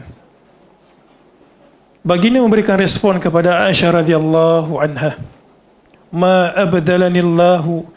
abdalanillahu azza wa jalla khairan minha. Qad amanat bi idh kafara bin nas. Wa saddaqatni idh kazzabani an-nas. Wa wasatni bimaliha idh haramani an-nas. Wa razaqani Allahu azza wa jalla waladaha idh haramani auladan nisa. Allah tidak pernah menggantikan seseorang yang lebih baik daripadanya. Ma abdalanillahu azza wa jalla khair minha. Nabi SAW jawab dekat Aisyah. So Aisyah kata, bukankah ada lebih baik, pengganti yang lebih baik daripada Khadijah? Nabi menafikan. Nabi kata tak.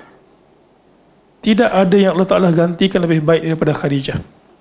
Kemudian Nabi SAW sebut seperti itu dan Nabi memberikan sebab. Kenapa Khadijah itu the best isteri yang baginda pernah ada. Yang sifat ini perlu kita contohi. Qad amanat bi idh kafara biyan nas. Satu, Nabi SAW kata apa? Aisyah ini merupakan orang yang mula-mula sekali beriman kepada aku. Idh kafara biyan nas. Ketika mana manusia mendustakan aku. Maksudnya tak beriman kepada Allah Ta'ala, dia beriman kepada aku. Wa saddaqatni idh kazzabani an-nas. Dan dia membenarkan aku ketika mana manusia kata aku ini seorang yang berdusta, pendusta. Wa wasatni bimaliha idh haramani an-nas. Dan dia memberikan hartanya kepada aku ketika mana manusia enggan memberikannya. Wa razaqani Allahu azza wa jalla. Warazaqani Allahu azza wa jal waladaha. Dan Allah subhanahu wa ta'ala memberikan rezeki anaknya. Maksudnya satu-satunya wanita di kalangan isteri Nabi SAW yang melahirkan zuriat Nabi cumalah Khadijah, dan tidak ada pada ummahatul mukminin yang lain. Jadi apabila Khadijah radhiyallahu anha yang merupakan isteri kesayangan Nabi SAW tidak lagi berada di samping baginda, baginda merasa sangat duka cita. Jadi ini merupakan peristiwa yang pertama di mana Nabi SAW merasa down, bahasa kita. Kemudian berlaku pula peristiwa yang kedua pada muka surat yang ke-22 setelah Khadijah meninggal dunia. kematian Abu Talib menyusuli. Peristiwa yang kedua yang berlaku dalam hidup Nabi SAW sebelum Isra' dan Mi'raj ialah kematian Abu Talib, ayah saudara baginda. Walaupun Abu Talib ini merupakan bukan kita sebut sebagai musyrik, tapi disebabkan Abu Talib inilah yang melindungi Nabi walaupun tidak menyokong dakwah Nabi itu, maksudnya menerima dakwah Nabi. Abu Talib inilah yang melindungi Nabi daripada Nabi itu disakiti oleh kaum Quraisy. Ini telah pun meninggal dunia. Abu Talib merupakan orang yang menjaga Nabi SAW sehingga baginda besar. Malah beliau menyayangi baginda lebih daripada anak kandung beliau sendiri. Beliau merupakan tokoh politik di Mekah yang memberikan permit dakwah atau kebenaran tersebut kepada Nabi SAW. Oleh sebab itu dakwah baginda tidak terlalu diancam bahaya semasa di bawah kebenarannya. Kebenaran siapa? Kebenaran Abu Talib. Walaupun Abu Talib tak menerima dakwah, tapi dia melindungi Nabi SAW. Oleh sebab itu, walaupun Abu Talib tidak beriman, beliau tetap memberikan keizinan kepada baginda menyebarkan dakwah Islam dan menghalang orang lain mengacau dakwah baginda. Jadi apabila Abu Talib meninggal dunia, Nabi SAW bersedih kerana dua sebab. Sebab yang pertama, kerana Abu Talib meninggal dunia dalam keadaan kufur. Dan sebab yang kedua, pada muka surat 25, setelah Abu Talib meninggal dunia, orang yang memegang kuasa politik di Mekah ialah Abu Jahal, Abu Sufyan dan rakan-rakannya. Mereka menggunakan polisi paksa rela ke atas umat Islam, iaitu memaksa umat Islam kembali kepada agama nenek moyang mereka. Jadi dua sebab ini Nabi SAW lebih terasa tidak termotivasi ataupun rasa down bahasa kita. Baik, kita patah balik semula ke muka surat 23 untuk kita bacakan peristiwa bagaimana Abu Talib ini meninggal dunia, dan ada pengajaran yang menarik kita boleh ambil. Walaupun saya yakin dan percaya seperti mana yang sebelum ini kita sebutkan, ini juga biasa kita dengar. Anna Abu Talib lamma hadarathul wafah dakhala alaihi an-nabiy sallallahu alaihi wasallam wa indahu Abu Jahl. Ketika mana Abu Talib tengah nazak, hadarathul wafah itu maksudnya kematian mendatanginya, maksudnya tengah nazak, Nabi sallallahu alaihi wasallam masuk bersama dengan dia ada Abu Jahal. Faqal ay am qul la ilaha illallah kalimatan uhaju laka biha indallah. Nabi SAW kata dekat pak saudara dia, ay am, wahai pak cikku, kul, katakanlah tidak ada Tuhan yang berhak disembah selain Allah, kalimatan, suatu kalimah, uhaju laka, aku jadikan hujah biha dengannya, indallah, ketika mana bertemu dengan Allah Ta'ala. Maksudnya apa? Sekurang-kurangnya engkau ucap kalimah la ilaha illallah, aku akan berhujah di depan Allah Ta'ala supaya engkau ini tidak masuk ataupun tidak kekal di dalam neraka. Dan kita tahu, faqala Abu Jahal wa Abdullah ibn Abi Umayyah. Kat sini ada dua orang yang mainkan peranan penting yang menyebabkan Abu Talib kekal sebagai musyrik ketika mana dia itu meninggal dunia. Siapa dia? Abu Jahal. Apa nama sebenar Abu Jahal? Amr bin Hisham.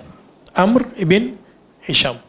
Kemudian Amr bin Hisham ini ataupun Abu Jahal, memang dia ini mati dalam keadaan musyrik. Tetapi yang menariknya kat sini, Abdullah ibn Abi Umayyah merupakan saudara lelaki kepada Ummu Salamah. Siapa Ummu Salamah? Isteri? Bukan isteri Nabi. Ummu Salamah. Siapa Ummu Salamah? Isteri kepada Abu Jahal. Innalillah. Abu? Siapa suami Ummu Salamah?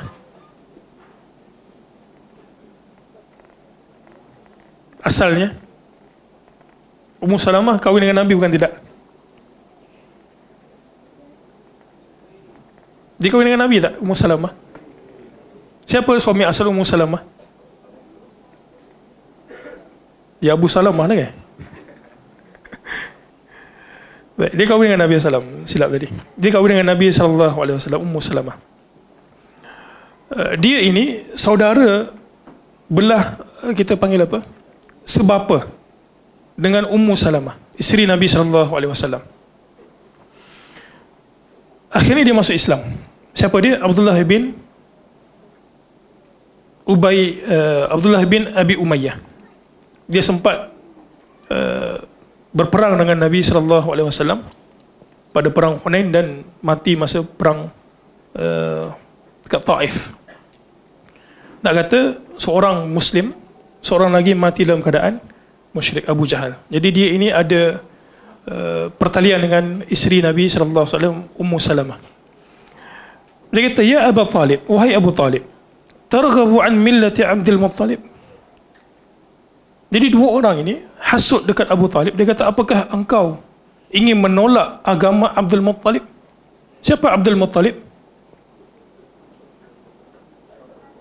Datuk Nabi SAW ataupun ayah kepada Abu Talib. Falam yazala yukallimanihi. Maka sentiasalah dua orang ini bercakap. Dia kata, engkau nak tolak agama bapa kita? Engkau nak tolak agama bapa kita? Bukankah kita ini pernah bersama? Bukankah itu begini? Hatta qala akhira syai'in kallamahum bihi ala millati Abdul Muttalib. Sehinggalah perkataan terakhir Abu Talib itu adalah berada di atas agama Abdul Muttalib. Maksudnya apa? Dia mati dalam keadaan musyrik. Faqala an-nabiy sallallahu alaihi wasallam. Ketika Nabi sallallahu alaihi wasallam mendengarkan itu dan pak saudara dia meninggal dunia, Nabi kata apa? La astaghfiranna lak. Niscaya aku ini benar-benar akan meminta ampun kepadamu. Malam unha anhu. Selagi mana Allah Subhanahu wa taala tidak melarang aku daripada meminta ampun. Akhirnya, apakah perbuatan ini Allah Ta'ala redha? Jawapannya adalah tidak. Nabi SAW Allah Ta'ala larang untuk meminta ampun bagi orang musyrik. Akhirnya Allah Ta'ala menurunkan ayat, Ma kana lin nabi wal ladhina amanu ay yastaghfiru lil musyrikin walau kanu uli kurba min ba'di ma tabayyana lahum annahum ashabul jahim. Baik, sini ada pengajaran.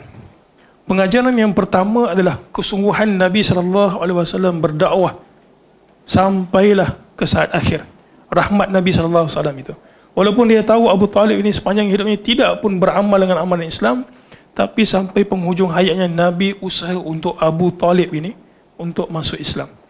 Pengajaran yang kedua, pengajaran yang sangat penting. Apa dia? Sahabat saling memberikan pengaruh. Siapa dia? Abu Talib ini rapat dengan siapa? Walaupun dia ini melindungi dakwah Nabi SAW, tapi orang yang rapat dengan Abu Talib itu siapa? Abu Jahal. Lagi siapa? Tu namanya Abdullah bin Abi Umayyah. Jadi pengajarannya kat sini, teman rapat itu akan saling mempengaruhi. Dan kita tahu bahawa hidayah itu kadang-kadang boleh pergi meninggalkan kita. Ada orang dulunya berpegang dengan manhaj salaf ataupun berpegang dengan dakwah sunnah. Akhirnya bergaul, akhirnya benda tersebut hilang. Kerana apa? Sebab orang ini dia tak akan boleh bergaul melainkan dia ikut sekali ataupun dia tinggalkan kelompok tersebut. Bukan tidak? Katalah kalau ada orang merokok, sama ada dia itu turut merokok sekali, kata saya tak merokok, tapi dia rapat dengan kawan tu, disebabkan desakan kelompok. Takkan dia kata kawan aku merokok, aku tak merokok. Dia pun kata cuba sebatang. Ataupun dia memang teguh pendirian, sama ada dia merokok sekali ataupun dia tinggalkan kumpulan yang tidak sefikrah dengan dia, yang pun tidak merokok. Dia sama ada dua itu. Jadi pengajarannya adalah kita ini mestilah bersahabat dengan sahabat yang baik.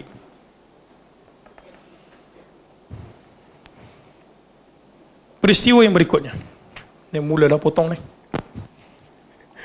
muka surat 28. Setelah peristiwa meninggalnya Khadijah binti Khuwailid, kemudian pak saudara Nabi SAW Abu Talib meninggal dunia, maka Nabi itu seolah tidak ada lagi yang melindungi baginda ataupun memberikan support. Kalau Khadijah memberikan support dari sudut harta, dari sudut emosi, sudah tidak ada. Kemudian Abu Talib yang melindungi Nabi daripada disakiti pun tidak ada. Maka berlakulah yang ketiga ini, peristiwa itu, sekatan ekonomi oleh kelompok Quraisy kafir di Mekah. Baik, peristiwa ketiga yang berlaku sebelum Isra' dan Mi'raj adalah al-hisar al-iqtisadi. Sekatan ataupun pulauan ekonomi ataupun embargo. Ia berlaku kepada orang Islam pada tahun ke-7 kenabian dan ia berlangsung selama 3 tahun. Abu Lahab berkata kepada para peniaga di Mekah. Baik, kita lihat ucapan Abu Lahab.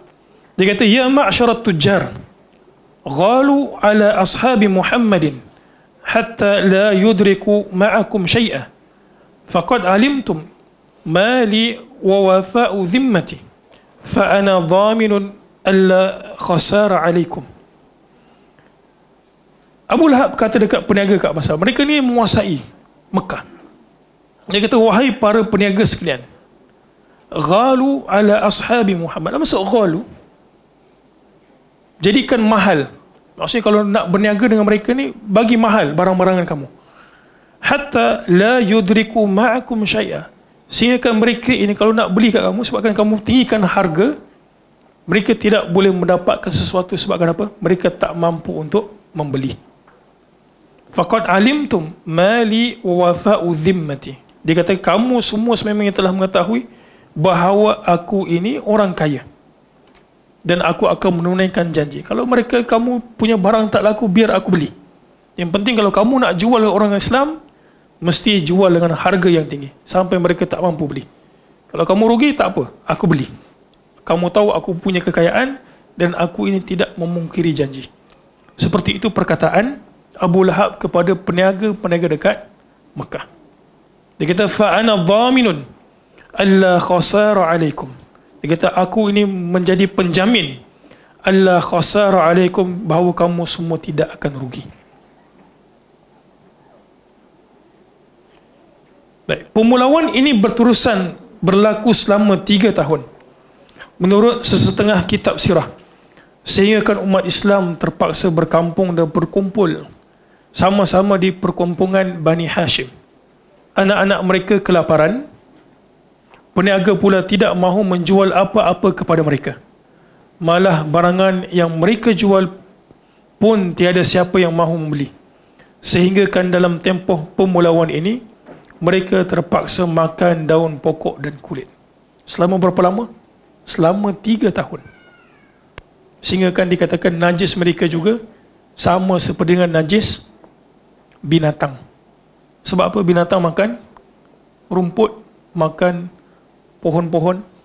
Najis mereka itu sama macam najis binatang. Sebab apa? Tidak ada makanan melainkan rumput-rumput yang mereka terpaksa telan. Orang-orang Quraisy meletakkan perjanjian tersebut di dalam Kaabah. Sehingga kan ada sebilangan orang Quraisy yang tidak setuju dengan pemulauan ini. Antara mereka yang tidak bersetuju. Sebab apa? Kelompok ini kelompok keluarga mereka juga. Memulaukan mereka menyebabkan mereka meninggal dunia, menyebabkan ahli keluarga sesama mereka meninggal dunia. Jadi di antara orang yang tidak bersetuju terhadap boikot ini adalah Hakim ibn Hizam, akhirnya masuk Islam. Hisham ibn Amr Al-Amiri, ketika itu mereka berdua masih belum menurut agama Islam. Mereka berdua kasihan melihat umat Islam, kasihan melihat anak-anak mereka kelaparan. Hisham selalu mengisi makanan di atas untanya pada waktu malam. Jadi mereka berdua ini senyap-senyap berikan bekalan makanan kepada perkampungan kaum muslimin di mana mereka berkumpul. Dan apabila beliau berada berdekatan perkampungan Bani Hashim, beliau tepuk unta tersebut supaya unta itu berjalan sendiri memasuki perkampungan Bani Hashim, dan umat Islam mengambil makanan-makanan tersebut. Peristiwa ini berlaku selama 3 tahun. Kita COVID berapa lama pun kita tak tahan. Mereka ini diboikot, tak ada makanan. Bukan takat tak boleh berniaga, makan apa yang adanya selama 3 tahun. Begitu juga Mut'im ibn Adi, Dia tidak sampai hati melihat keadaan umat Islam yang menyayat hati itu walaupun dia orang kafir. Dia menganggap perjanjian tersebut merupakan perjanjian yang zalim. Keadaan umat Islam berterusan begitu sehinggalah surat perjanjian tersebut dimakan anai-anai, dan setelah itu barulah umat Islam peroleh semula apa yang mereka dihalang sebelum ini. Jadi peristiwa ketiga yang menyebabkan Nabi SAW itu berasa sedih dan tidak termotivasi adalah peristiwa umat Islam disakiti. Dia biasa kalau kita disakiti dengan orang keliling kita disakiti, dan juga dengan orang disakiti kerana kita. Mana lebih berat? Sekadar orang benci kat kita, orang sakiti kita, ataupun ada orang lain disakiti kerana benci kat kita. Kita akan rasa lebih bersalah. Jadi itulah yang berlaku dekat Nabi SAW. Kemudian yang keempat, peristiwa Taif. Ini satu peristiwa yang kalau kita baca ni, doa Nabi ketika dia Taif pada muka surat 36 itu doa yang menyayat hati. Muka surat 32. Peristiwa yang terakhir ialah peristiwa Taif. Dalam hadis Al-Bukhari dan Muslim menyebutkan bahawa peristiwa Taif ialah peristiwa yang paling berat yang ditanggung oleh Nabi SAW dalam sejarah baginda mengajak orang ramai kepada Allah Ta'ala. Aisyah radhiyallahu anha bertanya kepada Nabi SAW, "Hal ata 'alaika yawmun kana ashadda min yaumi Uhud?" Pernah tak awak mengalami satu hari yang lebih berat untuk ditanggung berbanding dengan hari Uhud? Kenapa Aisyah radhiyallahu anha membandingkan peristiwa yang dia tak tahu ada yang lebih berat dengan perang Uhud? Apa yang berlaku dekat perang Uhud? Seolah-olah umat Islam kalah, kemudian Nabi SAW sendiri patah gigi, jatuh, cedera, dan kaum kerabat baginda di antaranya adalah Hamzah meninggal dunia. Jadi Aisyah radhiyallahu anha berasakan bahawa Uhud merupakan peristiwa yang paling menyayat hati bagi baginda SAW. Jadi Aisyah tanya, ada tak peristiwa lebih teruk daripada hari Uhud? Nabi SAW menjawab. Saya bacakan terus dia punya terjemahan, muka surat 33. "Sepanjang hidup saya berurusan dengan kaum awak, hari yang paling berat saya tanggung ialah hari Al-Aqabah. Aqabah merupakan kawasan yang terletak di Taif. Ketika saya menawarkan Islam kepada Ibnu Abi Yalil Ibn Abd Kulal di Taif, namun dia tidak menerima tawaran saya itu. Saya berada dalam keadaan terlalu kecewa. Saya tidak sedar saya pergi ke mana sehinggalah saya sampai ke Qarn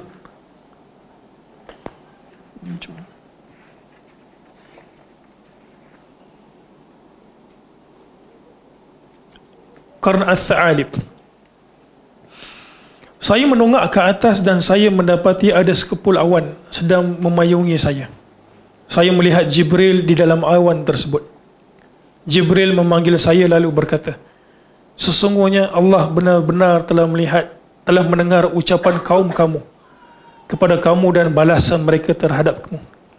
Allah telah pun menghantar kepadamu malaikat yang menjaga bukit supaya kamu boleh perintahkan dia melakukan apa sahaja yang kamu mahu terhadap mereka." Lantas malaikat penjaga bukit itu memanggilku dan mengucapkan salam kepadaku. Kemudian dia berkata, "Wahai Muhammad, perintahkan apa yang kamu mahu. Jika mahu, aku boleh angkat dua bukit yang mengelilingi Mekah dan menghempak mereka dengan dua bukit itu." Nabi SAW bersabda, "Sebaliknya saya mengharap Allah keluarkan daripada keturunan mereka ini orang-orang yang menyembah Allah dan tidak melakukan kepadanya syirik." Nabi SAW pergi ke Taif kerana baginda melihat dakwah baginda selama ini di Mekah tidak memberikan impak yang besar. Nabi dah usaha pergi ke Mekah, kemudian berlaku apa yang berlaku, pemboikotan dan sebagainya. Jadi Nabi fikir bahawa perlu ambil sasaran dakwah yang baru. Dan kita tahu bahawa ini merupakan suatu keizinan Allah Ta'ala. Para anbiya ini muslim-muslimat tidak boleh pergi ke kawasan baru melainkan dengan izin Allah Ta'ala. Inilah yang berlaku kepada Nabi Yunus alaihissalam, yang mana baginda itu pergi meninggalkan, seolah kita sebutkan meninggalkan kaumnya sebelum mendapat izin Allah Ta'ala. Akhirnya Allah Ta'ala memberikan iqab, balasan kepada Yunus alaihissalam. Kita tahu peristiwa tersebut. Dan kita tahu bahawa Nabi SAW juga membenarkan sahabat untuk pergi ke Madinah sebagai untuk berhijrah. Dan Nabi menunggu perintah Allah Ta'ala untuk pergi ke Madinah. Jadi ini merupakan suatu keizinan Allah Subhanahu Wa Ta'ala untuk pergi ke Taif, pergi berdakwah. Para anbiya tidak boleh pergi meninggalkan kaum, pergi kata tak jadi kat sini, pergi ke tempat lain, melainkan dengan izin Allah Ta'ala. Seperti mana yang kita sebutkan tadi, peristiwa Yunus alaihissalam ataupun Yunus ibn Matta. Jadi Nabi fikir Taif ini lebih baik, mungkin mereka akan menerima dakwah. Tapi malangnya Taif tidak menerima dakwah Nabi SAW, bahkan baginda dicederakan. Nabi SAW tidak memperoleh kuasa politik, dan yang memeluk agama Islam majoritinya hanyalah orang-orang yang tidak berpengaruh, golongan miskin dan hamba. Sedangkan agama Islam dan syiarnya perlu didirikan di dalam sebuah negara.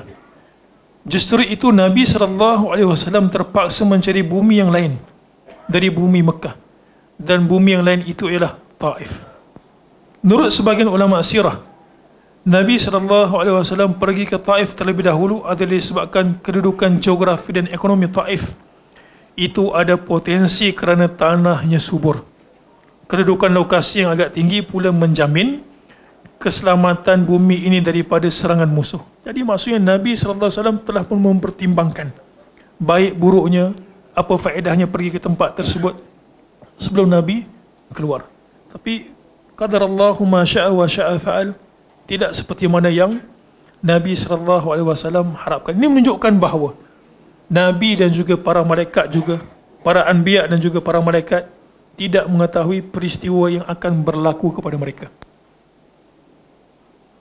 Buktinya Nabi pergi ke Taif dan dakwah Nabi itu tidak diterima. Dengan segala congak baginda begini, begitu, begini, pergi akhirnya tidak diterima. Namun usaha baginda untuk menjayakan matlamat itu gagal, maka baginda sangat sedih serta kecewa. Baik, cuba kita lihat dakwah, pun bukan dakwah, doa Nabi SAW dekat Taif itu. Ini pernah kita dengar, dan mari kita baca dan juga hayati doa Nabi SAW. Ini siapa yang mengajar Rahikul Maktum, doa ni ada kat situ. Baik, nota kaki yang ke-31, muka surat 36. Kenapa Rasulullah SAW menganggap Taif lebih berat ditanggung berbanding hari peperangan Uhud, sedangkan 70 orang sahabat mati syahid pada hari tersebut? Antara mereka termasuklah ayah saudara baginda Hamzah bin Abdul Muttalib. Manakala tiada sahabat yang terkorban pada hari Taif, tak ada meninggal. Bahkan Nabi SAW juga selamat, cuma cedera. Jawapannya adalah kerana baginda ini berjiwa pendakwah. Walaupun hari peperangan Uhud itu berat, tetapi setidak-tidaknya baginda sudah memiliki negara. Maksudnya ada tempat kembali. Nabi pergi ke Taif, Nabi tak tahu nak pergi mana setelah itu. Boleh faham Perang Uhud walaupun sebahagian kata tak kalah, tapi kita tahu bahawa peperangan yang round pertama itu macam seolah-olah pertama kedua, round kedua tu seolah macam tewas. Tapi akhirnya Nabi SAW tahu setelah peperangan itu selesai ada tempat untuk kembali. Macam kita, kalau kita tak ada mak bapak, apa perasaan kita? Kita pun tak tahu kita nak kembali ke mana, nak kembali ke kampung mana. Tak ada yang menaungi, tak ada yang nak melindungi. Walaupun hari peperangan Uhud itu berat, tetapi setidak-tidaknya baginda sudah memiliki negara. Meskipun kalah dalam peperangan, baginda boleh pulang ke negara baginda untuk membina semula kekuatan. Tambahan lagi, para sahabat yang mati syahid pada peperangan tersebut menerima ganjaran istimewa Allah Ta'ala sediakan buat orang-orang yang mati syahid di jalannya, dan baginda percaya bahawa Allah Ta'ala akan menggantikan mereka dengan pejuang-pejuang Islam yang lain. Walaupun kalah dalam peperangan, Islam sudah bertapak di sebuah negara. Oleh itu dakwah Islam masih boleh berjalan. Hal ini berbeza dengan situasi yang berlaku pada hari Taif. Kerana apabila dakwah Islam ditolak di Taif, baginda sudah tidak lagi nampak jalan dalam perjuangan dakwah baginda. Ingat tak apa yang berlaku dekat Mekah? Kena boikot 3 tahun, makanan tak ada. Abu Talib dah tak ada. Khadijah radhiyallahu anha telah pun meninggal dunia. Nak kembali kepada siapa? Keluarga tak ada. Negara perjuangan dengan kaum sahabat seperjuangan pun ditindas. Dan pada saat inilah sahabat mulai diseksa dan juga dibunuh. Kita tahu Sumayyah dan juga suaminya. Akhirnya Nabi SAW menyebutkan doa ini. Ini sebagai penutup. Ia tak habis. InsyaAllah akan disambung oleh Ustaz Adli. Baik, saya baca doa ni. Allahumma ilaika ashku dha'fa quwwati wa qillata hillati wa hawani 'ala an-nas. Arhamar rahimin. Anta arhamur rahimin. Ila man takiluni ila aduwin yatajahhamuni am ila qaribin mallaktahu amri. Ini ada sambungan lagi, tapi tak dinyatakan kat sini. Ya Allah, Nabi kata, ini hadis ini ada kritikan. Dr. Razaimi juga sebut kat sini hadis ini dhaif, tapi kita baca sebab dia mengandungi makna yang cukup besar. Jadi kalau kita pun nak berdoa dengan doa ini, katalah susah dalam kehidupan, kita juga boleh ambil, kita panggil uslub dakwah, uslub doa ini. Allahumma ilaika ashku dha'fa quwwati. Ya Allah, aku mengadu kepadamu lemahnya kekuatanku. Wa qillata hilati, dan kurangnya hilahku. Sebab biasanya orang yang terlepas daripada musibah ini, orang nak aniaya, orang tak berani nak aniaya sebab apa? Dia kuat. Ataupun sebab dia banyak hilah. Banyak dia punya benda lah dia boleh buat. Jadi Nabi buka dengan doa ini. Kata Allahumma ilaika ashku dha'fa quwwati. Dia kata, ya Allah, aku tahu aku punya kekuatan ini kekuatan yang lemah. Dan aku juga tak banyak hilah yang boleh terlepas daripada sebarang musibah. Wa hawani 'alan nas, dan hinanya aku ini di kalangan manusia. Arhamar rahimin. Anta arhamur rahimin. Engkau adalah Tuhan yang maha pengasih. Ila man takiluni, kepada siapa engkau nak menyerahkan diriku. Ila aduwin yatajahhamuni, apakah kepada musuh yang akan menyerangku. Am ila qaribin mallaktahu amri, ataupun engkau nak serahkan aku kepada kerabatku. Mallaktahu amri, yang menguasai urusan aku. Maksudnya Nabi kerabat pun tak memusuhi, musuh pun membenci, nak kembali ke tempat kembali pun dah tak ada tempat kembali. Jadi ini merupakan rintihan Nabi SAW kepada Allah Ta'ala.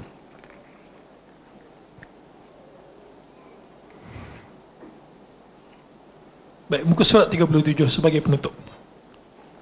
Keempat-empat perkara besar yang berlaku ini menjadikan baginda sangat duka cita dan sedikit down, tak termotivasi. Oleh itu Allah Azza wa Jal takdirkan supaya baginda dianugerahkan hadiah daripadanya. Hadiah tersebut ialah Isra' dan juga Mi'raj.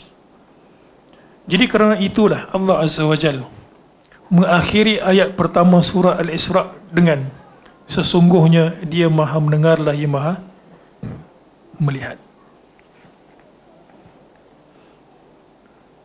Muka surat 38. Ayat ini mengisyaratkan bahawa Allah sentiasa mendengar rintihan baginda kepadanya. dan dia sentiasa melihat tindakan jahat orang-orang musyrik terhadap baginda. Jangan sesekali ingat bahawa apa yang dilakukan oleh kaum musyrik itu tidak dilihat oleh Allah. Jangan sesekali menyangka bahawa Allah tidak mendengar rintihan dan doa nabinya. Allah sentiasa melihat perlakuan zalim orang musyrikin dan bersedia membalas kejahatan mereka bila tiba masanya. Dan Allah sentiasa mendengar rintihan dan doa Nabi SAW, lalu dia mengurniakan Isra' dan Mi'raj kepada baginda. Wallahu a'lam. Jadi wallahu a'lam, insyaAllah sesi yang berikutnya akan disampaikan oleh Ustaz Adli. Mungkin ada masa lebih kurang 5 ke 7 minit. Jadi muslim-muslimat boleh ambil refreshment kalau perlu untuk sambung ke sesi berikutnya. Baik, sila.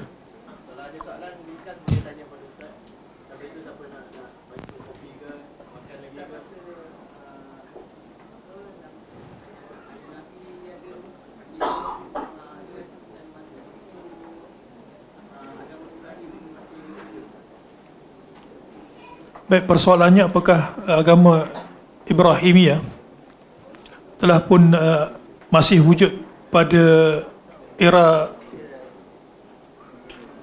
Abdullah itu kan, ayah Nabi SAW. Jawapannya adalah iya. Agama Ibrahimiyah telah pun wujud pada ketika itu. Itu sebab Nabi SAW ketika di Gua Hira, Nabi SAW beribadah. Kerana apa? Agama Ibrahimiyah masih lagi ada pada ketika itu, sehingga Nabi SAW tahu tata cara untuk beribadah ketika Nabi bertahannuth di Gua Hira. Jadi jawapannya adalah iya. Cuma tinggal lagi apakah dakwah itu sampai kepada kaum musyrik di Mekah, terutama sekali ayah baginda. Wallahu alam. Itu kita tak tahu. Tapi berdasarkan hadis, seorang lelaki bertanya kepada Nabi SAW, dia kata, "Aina abi?" Di manakah ayahku? Kemudian Nabi SAW, itu ada pengajaran lain terhadap hadis itu, sebab Nabi tak tahu perkara gaib. Jadi akhirnya Nabi kata, "Abuka finnar." Ayahmu berada di dalam neraka. Kemudian setelah Nabi SAW sebutkan perkara tersebut kepada orang itu, dia nampak macam merasa kecewa. Akhirnya Nabi SAW panggil semula, kata, "Inna abi wa abaka finnar." Sesungguhnya ayahku dan juga ayahmu, keduanya berada di dalam neraka. Walaupun ada sebagian mempertikaikan kata takkanlah ayah Nabi berada dalam neraka, tapi hadis tersebut kita terima dan itulah yang zahirnya. Jadi apakah agama Ibrahimiyah telah masih ada pada kita itu? Jawapannya adalah ada. Dan apakah ayah Nabi SAW menerima dakwah Ibrahimiyah? Jawapannya adalah tidak, berdasarkan hadis tadi, "Inna abi wa abaka finnar." Allahu a'lam.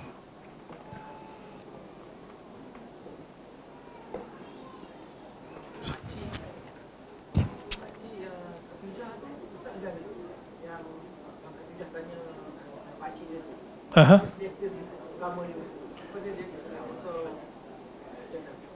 Dia menerima, dia berada pada agama Nasrani, Ahlul Kitab. Dan zahirnya dia menerima dakwah yang Nabi SAW sampaikan. Cuma ketika mana bibit-bibit perjuangan itu nak dimulakan, dia telah pun meninggal dunia. Jadi wallahu alam, sama ada dia berada dalam syurga ataupun neraka, kita tak tahu.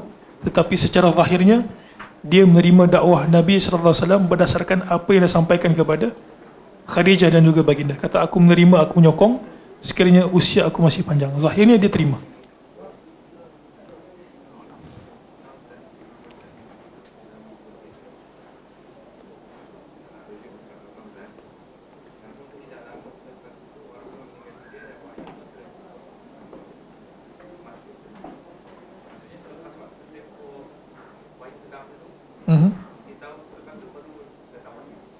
Itu merupakan pandangan Az-Zuhri.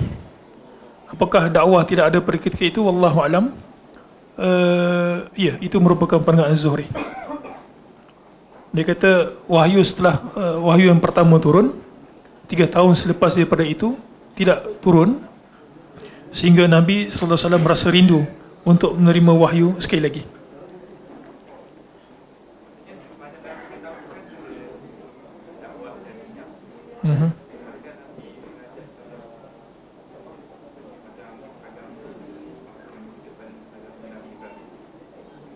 Macam mana saya kurang faham? Maksudnya adakah Nabi Muhammad mengajak manusia kembali kepada agama Nabi Ibrahim? Apakah Nabi mengajak kepada agama Nabi Ibrahim? Dakwah Nabi Ibrahim dan juga Muhammad SAW adalah satu. Cuma perbezaannya adalah dari sudut syariat. Syariat ini kalau kita boleh sebut secara umum ataupun secara ringkas yang boleh difahami, adalah hukum hakam perbuatan amali. Hukum hakam perbuatan amali. Apakah bila solat difardukan? Solat difardukan ketika Isra' dan juga Mi'raj. Apakah sebelum Isra' dan Mi'raj, selama lebih kurang 10 tahun Nabi dekat Mekah itu tidak ada solat? Ada solat. Tapi apakah bentuknya sama setelah Isra' dan juga Mi'raj? Jawapannya adalah tidak. Kalau kata apakah Nabi mendakwah kepada agama Ibrahimiyah, jawapannya adalah iya. Dari sudut kedua-duanya menyuruh kepada tauhid dan juga agama Hanif. Tapi dari sudut amalan ataupun hukum hakam syarak, dia berbeza. Dan dia difardukan banyak setelah Nabi berhijrah ke Madinah. Ya Allah alam. Jadi saya kira itu saja. Masa telah pun menghampiri pukul 11. Subhanakallah wa hamdik, asyhadu an la ilaha illa anta, astaghfiruka wa atubu ilaik.